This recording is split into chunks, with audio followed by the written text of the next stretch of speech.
Olá, tudo bem? Seja bem-vindo ao canal Meu Momento com Deus. Nessa ocasião nós teremos mais um estudo guiado, mais uma lição da Escola Sabatina. Meu coração se alegra de poder estar aqui junto com você mais uma vez, para ser impressionados pela palavra de Deus e pelo seu Espírito, que com certeza, eu creio pela fé, falará ao nosso coração. Se você chegou nesse canal e quem sabe ainda não é inscrito, aproveita a ocasião e se inscreve, porque todos os dias nós meditamos, nós estudamos, nós temos um momento de qualidade na presença de Deus. Eu tenho certeza que isso vai ser de muito valor e de, podemos dizer assim, muito necessário na minha e na sua vida. Tá bom? Antes de nós conhecermos qual será o tema de hoje, o tema de segunda-feira, eu quero convidar você a orar comigo. Vamos buscar a presença do nosso Pai, a presença do seu Espírito. Oremos então? Senhor Deus, estás nos céus, muito obrigado, Pai, por mais uma oportunidade de estudar a Tua Palavra, de meditar nela, de extrair reflexões e lições para a nossa vida, que nos auxiliam no crescimento, no relacionamento e na permanência em Ti. Que nessa ocasião, mais uma vez, o Teu Santo Espírito venha impressionar o nosso coração, venha trazer luz, venha trazer a Tua presença. Ah, Deus, perdoa os nossos pecados, porque de fato, a nossa mente, o nosso coração, ela é inclinada para o mal, ela deseja o mal, ela maquina o mal. Nós não queremos viver nessa realidade, Pai. Por isso, nos limpa, nos purifica e que a justiça de Cristo nos cubra, para que dessa forma nós sejamos aceitos na Tua presença. Nós pedimos todas essas coisas porque cremos pela fé, unicamente nos méritos do Teu Filho amado Jesus Cristo. Amém. Pois muito bem. Tema de segunda-feira, vamos dar aí, de fato, o pontapé inicial na nossa semana, né? E o tema do nosso estudo de hoje é um começo difícil.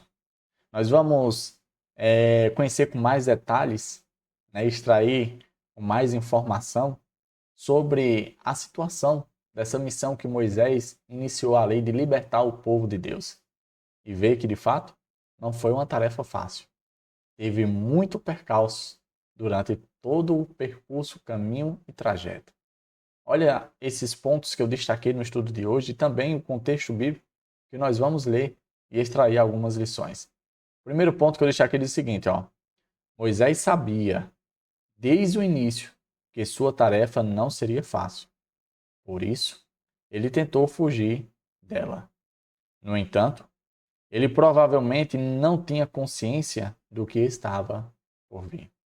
A gente viu na semana passada que Moisés apresentou algumas desculpas, né, na presença de Deus ali, no momento da sarça, para não aceitar o chamado, para fugir daquela missão. Moisés entendia o que estava em jogo, a dificuldade que seria. Moisés tinha uma dimensão de como seria. Como diz aquele ditado popular, não existe nada tão ruim que não possa piorar. Moisés viu de forma muito clara a realidade desse ditado. Vamos conhecer? Eu quero convidar você a ler o contexto bíblico comigo. Ele diz assim, ó, está lá em Êxodo 5, verso 3 a 23. Eles insistiram, o Deus dos Hebreus veio ao nosso encontro. Agora, permite-nos caminhar 3 dias no deserto, para oferecer sacrifícios ao Senhor, o nosso Deus. Caso contrário, ele nos atingirá com pragas ou com a espada. Mas o rei do Egito respondeu, Moisés e Arão, por que vocês estão fazendo o povo interromper suas tarefas? Voltem ao trabalho.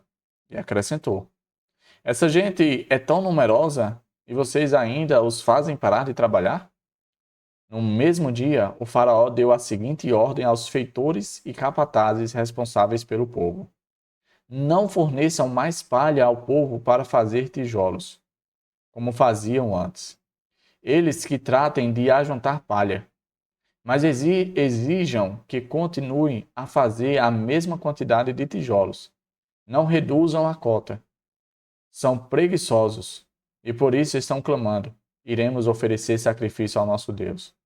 Aumentem a carga de trabalho dessa gente, para que cumpram suas tarefas e não deem atenção a mentiras. Os feitores e os capatazes foram dizer ao povo, assim diz o faraó, já não lhes darei palha. Saiam e recolham onde puderem achá-la, pois o trabalho de vocês em nada será reduzido. O povo então espalhou-se por todo o Egito, a fim de ajuntar restolho em lugar de palha.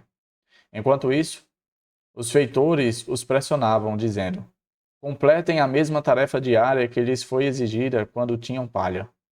Os capatazes israelitas, indicados pelos feitores do faraó, eram espancados e interrogados. Por que não completaram ontem e hoje a mesma cota de tijolos dos dias anteriores? Então os capatazes israelitas foram apelar para o faraó. Por que tratas os teus servos dessa maneira? Nós, teus servos, não recebemos palha, e contudo nos dizem: façam tijolos. Os teus servos têm sido espancados, mas a culpa é do teu próprio povo. Respondeu o faraó: preguiçosos é o que vocês são, preguiçosos. Por isso andam dizendo: iremos oferecer sacrifícios ao Senhor. Agora, voltem ao trabalho. Vocês não receberão palha alguma. Continue a produzir a cota integral de tijolos. Os capatazes israelitas se viram em dificuldade quando lhes disseram que não poderiam reduzir a quantidade de tijolos exigido a cada dia. Ao saírem da presença do faraó, encontraram-se com Moisés e Arão, que estavam à espera deles, e lhes disseram: o Senhor os examine e os julguem. Vocês atraíram o ódio de Faraó e dos seus conselheiros sobre nós, e lhes puseram nas mãos uma espada para que nos matem. Moisés voltou-se para o Senhor e perguntou: Senhor, por que maltrataste este povo? Afinal, por que me enviaste? Desde que me dirigi ao Faraó para falar em teu nome, ele tem maltratado este povo, e tu, de modo algum, libertaste o teu povo. É um contexto um pouco extenso, mas que tem muitos pontos interessantes para a gente tirar algumas lições relevantes para a nossa vida. O primeiro ponto que eu destaquei diz o seguinte: antes de se dirigirem ao faraó, Moisés e Arão reuniram os anciãos e o povo, transmitiram-lhe as palavras de Deus e fizeram os sinais miraculosos, convencendo os israelitas de que o Senhor os libertaria. A gente viu no estudo de ontem, né, que o povo se alegrou, o povo confiou, é tanto que o povo adorou ao Senhor, demonstrando a gratidão, a felicidade de agora sonhar com uma perspectiva de vida completamente diferente. Só que não tem nada mais doloroso do que expectativas frustradas. Quem sabe em algum momento da sua vida você almejou tanto uma coisa, sonhou tanto com algo, e aí quando você não viu realizar, não viu acontecer, você ficou, quem sabe, quebrado, triste, chateado. Imagina agora a situação dos israelitas.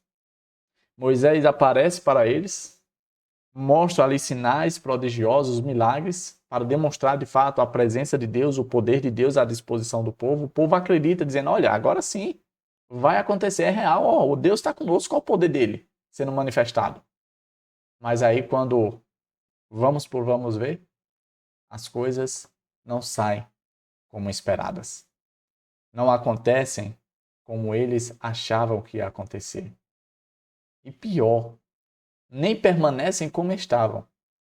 Fica pior. Eu imagino que o povo ficou, quem sabe, bastante decepcionado. Quem sabe o povo até mesmo falou não apenas as palavras que nós lemos aqui contra Moisés, mas quem sabe o povo ficou, podemos dizer assim, com o coração endurecido, do mesmo modo que Faraó com relação a Deus. Deus fez uma promessa, Deus não cumpriu. É tanto que a gente vê Moisés, no finalzinho do contexto, chamando a atenção de Deus, dizendo: olha, o Senhor me enviou, o Senhor me fez fazer tudo aquilo, para no final o povo não ser libertado. Interessante a maneira como Deus age. Maneira essa que muitas vezes eu e você não conseguimos entender. Não conseguimos saber a razão pelo qual Deus permite algumas situações, alguns caminhos, alguns resultados ruins. Muitas vezes a gente só entende quando supera a fase de provação. Aquele povo ainda não sabia o porquê de Faraó não ter libertado logo de primeira instância quando Moisés solicitou. Mesmo Deus já tendo, de certo modo, de forma abreviada, informado a Moisés que o coração de Faraó estaria endurecido, que ele não iria permitir, mesmo assim, tanto Moisés como o povo experimentaram uma amarga decepção, uma amarga frustração. Olha esse outro ponto que eu destaquei. Os líderes dos hebreus ficaram descontentes e o confronto entre eles e Moisés e Arão foi intenso. Quando a gente olha para essa realidade, a gente vê que quando eles chegam a falar com Moisés e Arão, eles de fato demonstram ali toda a sua tristeza, a sua raiva, o seu descontentamento. E uma das coisas que o faraó acusou tanto Moisés e Arão como todo o povo israelita foi de preguiçosos. Olha, vocês querem adorar? É porque vocês estão sem ter o que fazer, só pode. Vou esperar aí que eu vou agora, vou melhorar o trabalho. Eu vou dar o que fazer a vocês. Quando eu li esse contexto, essa parte, logo me veio à mente uma experiência que eu vivi na vida profissional. Provavelmente você que obedece ao quarto mandamento e descansa no dia de sábado, provavelmente você já deve ter ouvido alguma piadinha, algum comentário desnecessário de pessoas dizendo que a gente é preguiçosa, que a gente quer vagabundar no dia de sábado, que a gente quer fazer o que quiser, que quer um dia de folga. Esses tipos de comentários que não condizem com a realidade. E quando eu vi o comentário de Faraó, logo me veio à mente essa situação e essa experiência ruim. No dia de sábado, nós resguardamos esse dia para de fato adorar o Senhor, para ter momentos de qualidade na presença do Senhor. Momentos esses que muitas vezes não é possível durante a semana. E aí a gente dedica 24 horas de um dia na semana para estar em comunhão com Deus, em comunhão com os irmãos, em comunhão com a família, sendo que durante os 6 dias da semana, muitas vezes, é tão reduzido esse tempo. E aí pessoas que não conhecem um relacionamento com Deus, os benefícios desse relacionamento, falam e reagem da mesma forma que Faraó. Vocês estão sendo preguiçosos. Que a gente possa ver essa situação como algo já vivenciado pelo povo de Deus no passado. E que o que cabe a mim e a você quando passar por esse tipo de situação é manter firme a nossa posição, a nossa fé.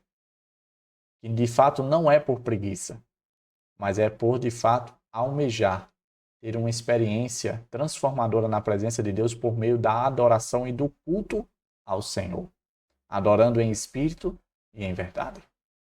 Olha esse ponto que eu destaquei, ó. Não é difícil entender porque eles ficaram tão aborrecidos com Moisés, a ponto de dizerem que o Senhor olhe para vocês e os julguem. Eles estavam tão chateados que eles começaram a questionar as intenções de Moisés e Arão. Eles começaram, de certo modo, a julgar se de fato Moisés veio com a intenção de libertar ou se veio com a intenção de prejudicar. Quando eles usam esse termo que o Senhor os julgue, que o Senhor os examine, é exatamente para atestar qual tinha sido o propósito, a intenção que eles estavam ali. Se de fato era com a intenção de socorrer, de libertar, ou se era com a intenção de prejudicar e de tornar a vida muito mais amarga e difícil, como já era. O último ponto do estudo de hoje que eu destaquei diz o seguinte: assim, além de lidar com os egípcios, Moisés e Arão tiveram que enfrentar a oposição de seu próprio povo. A dificuldade da missão de Moisés, desse chamado, não se resume somente com o trato com o faraó, Mas a gente vai perceber a partir desse momento que Moisés também vai enfrentar dificuldade com o seu próprio povo. A gente percebe que o chamado de Moisés, ele teve uma dupla, vamos dizer assim, uma dupla dificuldade. Lidar com o faraó e lidar com o seu povo. Infelizmente, com o faraó, durou um tempo. Já com o povo, o acompanhou por toda a jornada de peregrinação em direção à terra prometida. Aqui foi apenas o pontapé inicial daquilo que iria acompanhar Moisés, esse líder de Deus, por toda a sua vida.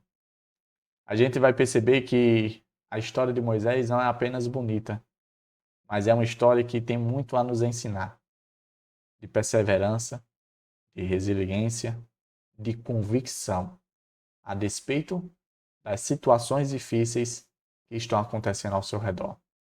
Moisés, ele tinha a certeza de que Deus iria cumprir.